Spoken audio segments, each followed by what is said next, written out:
നികുതി കൂട്ടി, electricity bill തൊട്ടാൽ ഷോക്കടിക്കുന്ന തരത്തിലാക്കി, വെള്ളത്തിൻ്റെ കരം വർദ്ധിപ്പിച്ചു. ഇപ്പോൾ ഏറ്റവും ഒടുവിൽ ഭൂനികുതി, ചവിട്ടി നിൽക്കുന്ന ഭൂമിയുടെ നികുതി വർദ്ധിപ്പിക്കുകയാണ്. അതിൻ്റെ സിസ്റ്റമൊക്കെ മാറി, മെട്രിക് സിസ്റ്റമൊക്കെ മാറി. പണ്ട് സെൻ്റായിരുന്നു, ഏക്കറായിരുന്നു, അതൊക്കെ പോയി. കോൺഗ്രസ് ഭരണങ്ങൾ അതൊക്കെ തിരുത്തി. ഇപ്പോൾ 6 ഹെക്ടറും മാത്രമേ ഉള്ളൂ. ഒരു ആർ എന്ന് പറയുമ്പോൾ 2.5 സെൻറ്റാണ്. ഒരു 45 രൂപയും 15 രൂപയും തമ്മിലുള്ള വ്യത്യാസം ജനങ്ങൾ തിരിച്ചറിയാൻ വേണ്ടി മാത്രമാണ് ഞങ്ങളിവിടെ നിൽക്കുന്നത്. 15 രൂപ കരം കൊടുത്തെടുത്ത് 45 രൂപ കരം കൊടുക്കേണ്ടി വരുന്നുവെന്ന് മാത്രമല്ല, ലോകത്തിലെ ഏറ്റവും അശാസ്ത്രീയ സംഭവമായ സ്ലാബ് സിസ്റ്റം, വൈദ്യുതി രംഗത്ത് പ്രവർത്തിച്ചു കൊണ്ടിരിക്കുന്ന സ്ലാബ് സിസ്റ്റം ഇതാ ഭൂനികുതി രംഗത്തും അവർ അഡോപ്റ്റ് ചെയ്തിരിക്കുന്നു. ഇനിയിപ്പോൾ അങ്ങോട്ട് കുറച്ച് ഭൂമി 5 സെന്റ് കഴിഞ്ഞ് കൂടിക്കൂടി വന്നാൽ അവൻ്റെ കഴുത്ത് ഞെരിച്ചു കൊല്ലുന്നത് പോലെയാണ്. കേരളത്തിലെ സംഭവ വികാസങ്ങളിൽ ഒന്നൊന്നായി മറ്റ് നേതാക്കൾ പറഞ്ഞു കാണും, ഞാൻ അതിലേക്ക് പോകുന്നില്ല. കടലിൽ നിന്ന് മണ്ണ് ഖനനം ചെയ്യുന്നു. ഇരു ഗവൺമെൻറ്റുകൾക്കും പരസ്പരം ധാരണയോടുകൂടി. കുട്ടികൾ റാഗിങ്ങിനെതിരെ സമരം ചെയ്യുന്നു. ഇന്നലെയായിരുന്നു റാഗ് ചെയ്ത് കൊല്ലപ്പെട്ടവൻ്റെ 1 വർഷം. നമ്മുടെ നാട്ടിലെ നെടുമങ്ങാടുള്ള സിദ്ധാർത്ഥ്, അയാൾ KSU പ്രവർത്തകനൊന്നും ആയിരുന്നില്ല, MSFൻ്റെ പ്രവർത്തകനുമല്ല, SFIയുടെ അനുഭാവിയോ മറ്റോ ആണ്.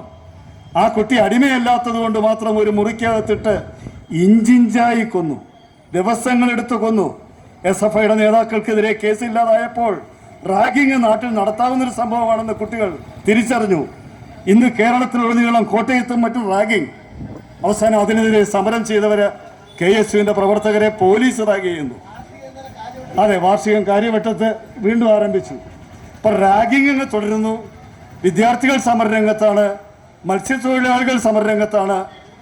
വണ്ടി ചെക്ക് വാങ്ങിക്കുന്ന NGO യൂണിയനിലെ ആൾക്കാർക്ക് പ്രയാസമില്ലെന്ന് എനിക്ക് തോന്നുന്നു. പക്ഷെ അവരും തിരിച്ചറിയണം, ഇത്രയും ക്രൂര വിനോദം കാണിക്കുന്ന ഒരു മുഖ്യമന്ത്രി EMSലില്ല, അച്യുതാനന്ദനിലില്ല, നായനാരിലില്ല. ഞങ്ങൾ ഇടതുപക്ഷത്തിൻ്റെ പഴയ പല മുഖ്യമന്ത്രിമാരെ കുറിച്ചും സത്യം പറഞ്ഞാൽ ഞങ്ങളുടെ ഫോറത്തിൽ അവരുടെ കുറേ നല്ല കാര്യങ്ങൾ ചിന്തിക്കുവാൻ ഇതൊരു അവസരമായി. പ്രൊക്രൂസ്റ്റസിനെ പോലെയാണ് ഈ മുഖ്യമന്ത്രി. യവന സാഹിത്യത്തിലെ ഒരു രാക്ഷസനാണ് പ്രൊക്രൂസ്റ്റസ്. അദ്ദേഹത്തിൻ്റെ ഒരു ക്രൂര വിനോദമുണ്ട്. നാട്ടിലേക്ക് ഇറങ്ങും, നാട്ടിൽ കിട്ടുന്ന മനുഷ്യനെ വിളിച്ച് കാട്ടിക്കൊണ്ടുപോകും. കാട്ടിൽ അദ്ദേഹത്തിൻ്റെ രാക്ഷസ കൂടാരത്തിൽ ഒരു കട്ടിലുണ്ട്. ആ കട്ടിലിൽ കൊണ്ട് അതിനെ കിടത്തും. ആളിനെ കിടത്തിയിട്ട് ആളിന് നീളം കട്ടിലിനേക്കാൾ കൂടുതലുണ്ടെങ്കിൽ 2 വശവും വെട്ടിമുറിച്ച് കൊല്ലും. ആ ആളിന് നീളം കുറവാണെങ്കിൽ 2 വശവും വലിച്ചു നീട്ടിക്കൊല്ലും. 2ആയാലും കൊല്ലും.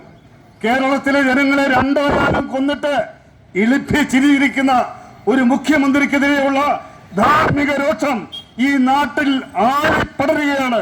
അതിന്റെ കൂടെ നിന്നുകൊണ്ട് ഇന്ന് നടത്തിയിരിക്കുന്ന ഈ നികുതി കൊള്ള 100 കോടി ധനസമാഹരണം നടത്താൻ ആരാണ്ട് പറഞ്ഞാൽ നമ്മുടെ പ്രതിപക്ഷ നേതാവ് പറഞ്ഞു, പൂച്ച വെച്ച് കിടക്കുന്നതാണ് നമ്മുടെ ഖജനാവെന്ന്.